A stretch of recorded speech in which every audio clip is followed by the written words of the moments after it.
एक scientist Bob laser ने 1989 में एक क्लेम किया था कि उसने नेवाडा डेजर्ट के एक सीक्रेट मिलिट्री बेस में, जिसे S4 कहा जाता था, जो एरिया 51 के पास था, में एलियन स्पेसक्राफ्ट पर काम किया था। लेजार कहता है कि उसका काम उन यूएफओज को रिवर्स इंजीनियरिंग करना था ताकि समझा जा सके कि वो स्पेसक्राफ्ट कैसे काम करते हैं। When they synthesized the 2 or 3 atoms of the 115. उसने ये भी बताया कि स्पेसक्राफ्ट में जो फ्यूल यूज होता था वो एक अननोन एलिमेंट 115 था, जो उस समय डिस्कवर नहीं हुआ था।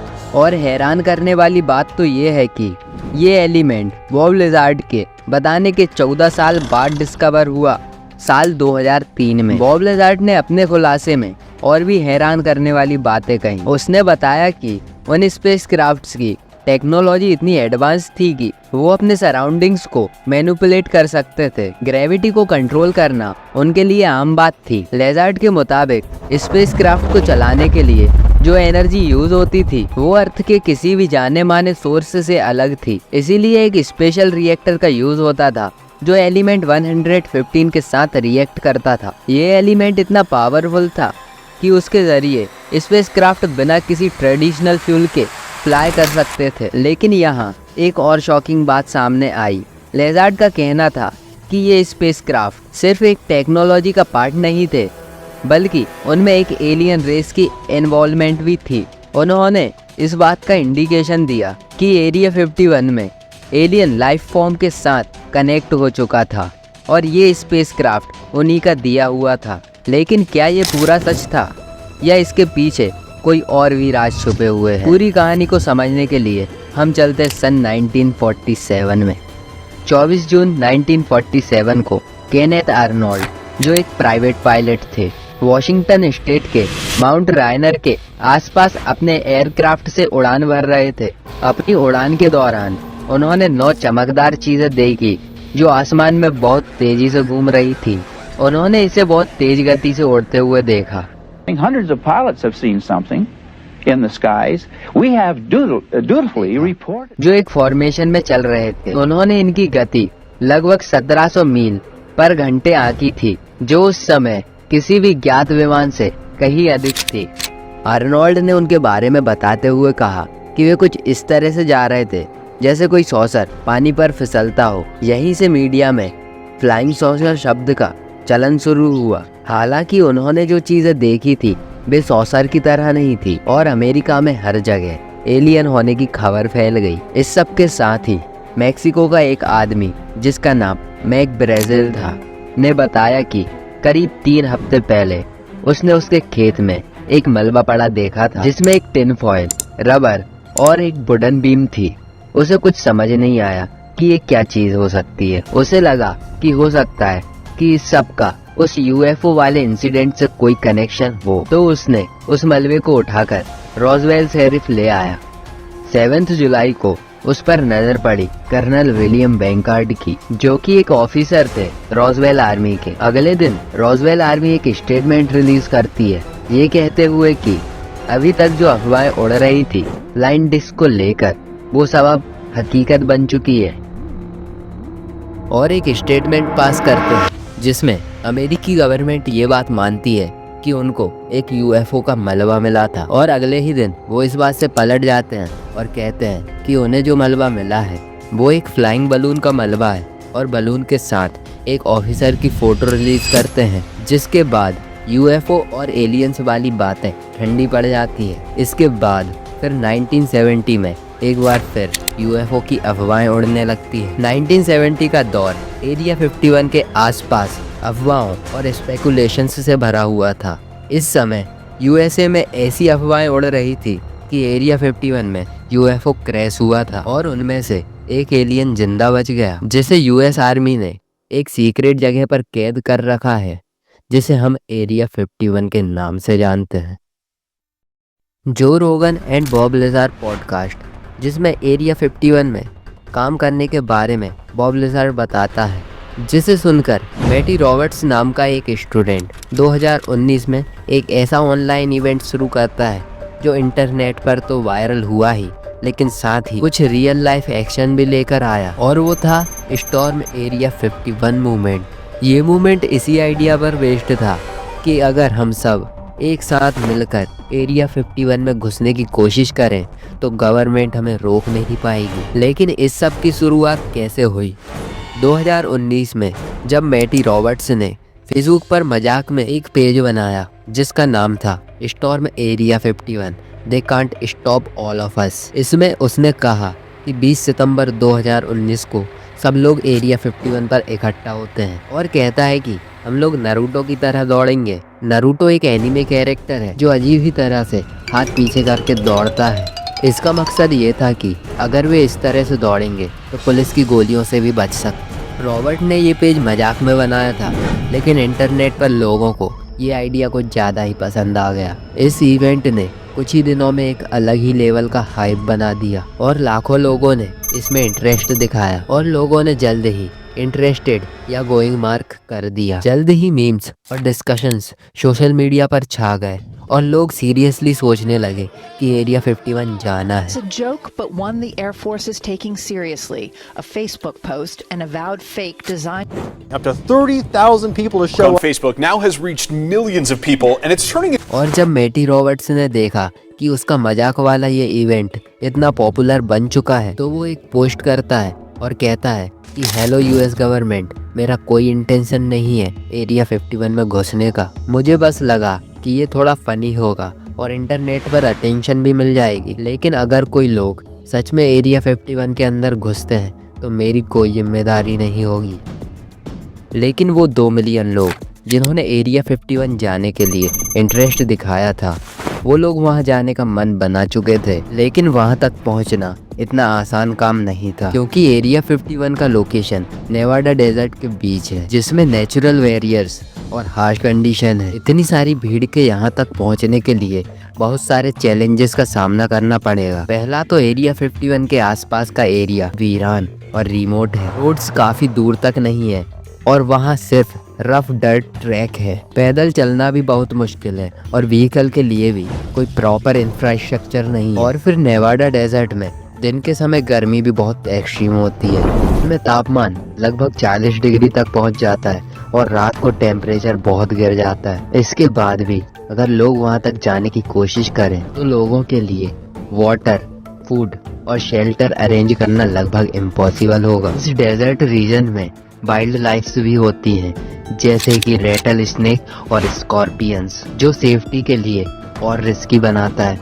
लेकिन फिर भी मिलियंस लोग यहाँ तक आने का मन बना चुके थे। इससे आगे जानने के लिए हमें जानना होगा एरिया 51 की हिस्ट्री के बारे में, जो कि जुड़ी है कोल्ड वॉर से। 1950 में कोल्ड वॉर के दौरान सोवियत यूनियन के अगेंस्ट इंटेलिजेंस और सर्विलेंस ऑपरेशन के लिए नए स्पाई प्लेन बनाने की जरूरत थी। एरिया 51 को 1955 में इसीलिए डेवलप किया गया ताकि U-2 स्पाई प्लेन की टेस्टिंग की जा सके। इस बेस में नए और एक्सपेरिमेंटल एयरक्राफ्ट्स की टेस्टिंग होती थी। यहाँ U-2 स्पाई प्लेन और SR-71 ब्लैकबर्ड की टेस्टिंग भी की गई। जाहिर सी बात है, जहाँ पर भी इतने इम्पोर्टेंट ऑपरेशंस और टेस्टिंग की जाएगी उस जगह को सीक्रेटिव रखा जाएगा। जैसा कि हम लोग जानते हैं कि जहाँ पर इंफॉर्मेशन और डाटा की कमी होती है वहाँ जन्म लेती है conspiracy theories. No longer being a common enemy to unite them. 1954 में अमेरिकी प्रेसिडेंट ड्वाइट आइजनबर्ग एक सीक्रेट लोकेशन की मांग करते और कुछ ही दिनों में एक सीक्रेट बेस ढूंढ लिया जाता है जो कि नेवाडा के सूखे हुए लेक बेड के बीच था। ये जगह ऑलरेडी एक क्लासिफाइड जगह थी जहां न्यूक्लियर टेस्टिंग की जाती है और यहाँ पर स्पाई प्लेन्स बनाने का काम शुरू कर दिया जाता है। और इस समय जब सोवियत यूनियन ने अपना पहला एटॉमिक टेस्ट किया तो यूएस गवर्नमेंट के लिए ऑलमोस्ट इम्पॉसिबल था ये पता लगा पाना कि वहाँ चल क्या रहा है, क्योंकि इस वक्त उनके पास कोई सैटेलाइट नहीं थी। इसीलिए यहाँ स्पाई प्लेन्स बनाने का काम किया जाता है और 2 कमाल के प्लेन सक्सेसफुली बना भी लिए जाते हैं। पहला U-2 स्पाई प्लेन, जो कि अमेरिकी इतिहास में one of the most important planes में से एक है और इसकी मदद से अमेरिका काफ़ी सक्सेस रहता है सोवियत यूनियन पर स्पाई करने में। लेकिन कुछ साल बाद 1 मई 1960 को एक U-2 विमान नीचे गिरा दिया जाता है। 1960, U-2 pilot Francis Gary Powers was downed by Soviet missiles over Russia. और फिर अमेरिका को एडमिट करना पड़ता है कि वो लोग सोवियत यूनियन पर स्पाई कर रहे थे। लेकिन फिर अमेरिकी गवर्नमेंट द्वारा दबाव डाला जाता है मिलिट्री पर कि एक और प्लेन बनाओ जो और भी ज़्यादा तेज़ उड़ता हो और जिसको बिल्कुल भी शूट डाउन ना किया जा सके। और ऐसे बनता है SR-71 ब्लैकबर्ड। इसकी रफ्तार 3600 किलोमीटर पर आवर है, 24,000 मीटर की ऊंचाई पर उड़ सकता है।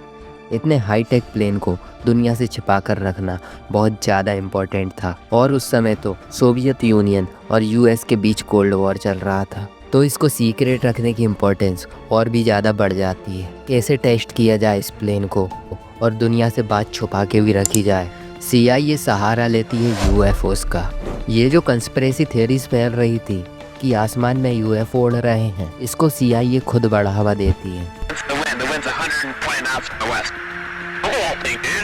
ये लोग क्लेम्स को डिनाई भी नहीं करते और ना ही ये लोग इस बात को सच बताते हैं, क्योंकि ये बहुत अच्छा प्लान था इस बात को सीक्रेटिव रखने का। किसी को पता भी नहीं चलेगा कि ये हमारे टॉप सीक्रेटिव आर्मी प्लेन्स हैं। यही कारण है कि रॉसवेल इंसिडेंट के न्यूज़ को एक दिन चलने दिया जाता है। लेकिन अमेरिकी गवर्नमेंट ये भी जानती थी कि अगर हमने इस बात को मान लिया कि हम लोग एलियंस पर एक्सपेरिमेंट कर रहे हैं तो जनता में डर का माहौल हो जाएगा और स्थिति गंभीर भी हो सकती है। इसीलिए वे एक दिन बाद एलियंस वाली बात से डिनाई कर देते हैं। और जैसा कि मैंने आपको वीडियो की स्टार्टिंग में बताया कि 1970 में UFO वाली अफवाहें फैल रही थी। ऐसा इसीलिए क्योंकि 1970 ही वो समय है जब SR-71 प्लेन की टेस्टिंग चल रही थी।